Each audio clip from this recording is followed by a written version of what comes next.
Thursday, 12th May 2016, Yoweri Museveni took his sixth oath to offer leadership anchored on the NRM manifesto. Prominent then for the upcoming 5 years was the slogan Kisanja Hakuna Muchezo, translated in English as a term without play or jokes, whose projection results would be to lift Uganda's households out of poverty. To achieve that, priority would be on value addition on cash crops like coffee and cotton through processing, job creation, peace and stability, improvement in education, electricity generation, focus on ICT as means of driving the country into a middle-income economy by 2030, and irrigation in drought areas, among others. 5 years on, the President and NRM have entered what they like to call a new social contract with the people of Uganda, and a new manifesto to deliver on is in place. And as the President could be rehearsing parade inspection on Wednesday, 12th May, I go out to understand how many of his promises were fulfilled.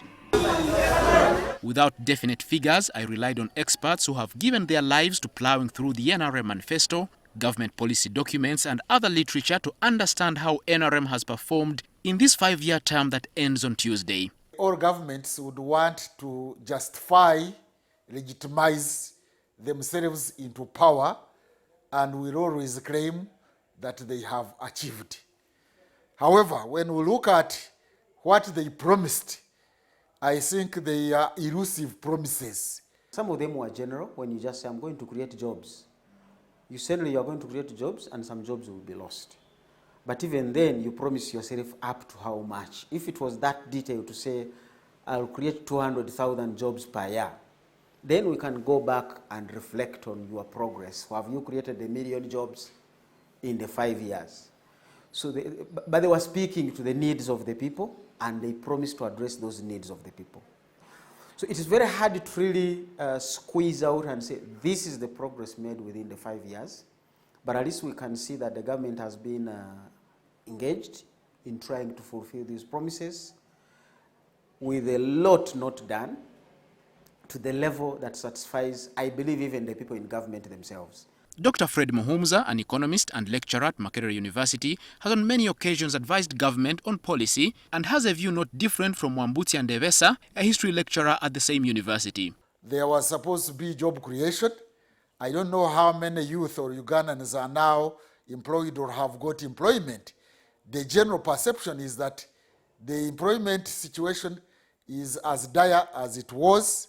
On poverty eradication, for instance, this state of being extremely poor has risen in all regions of the country except northern Uganda, as per the 2016-2017 National Household Survey by the Uganda Bureau of Statistics.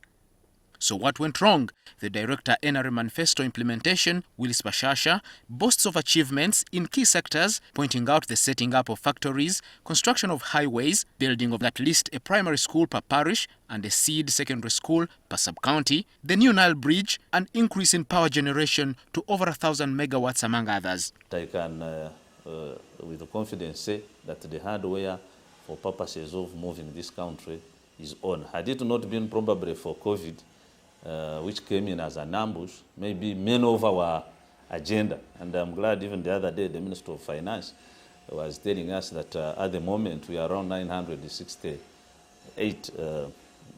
This is the GDP per capita.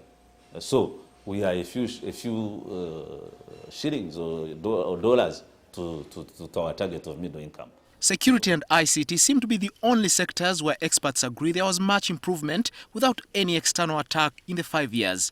But for many Ugandans, security has been elusive, especially in relation to rampant abductions and kidnaps in parts of the country. Understandably, any government would blame COVID-19 for the shortfalls, but both sides indeed agree that as the President prepares to take his 7th oath, he's got to do better for the necessary services that are not reaching the grassroots.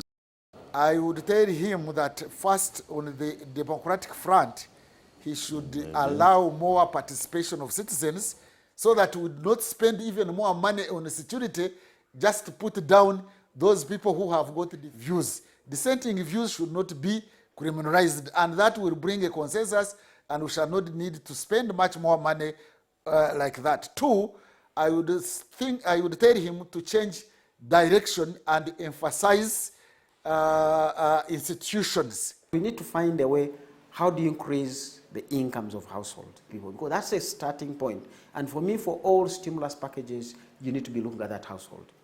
Without it, There is no purchase in the arcades. The traders in the arcades will not pay their rent.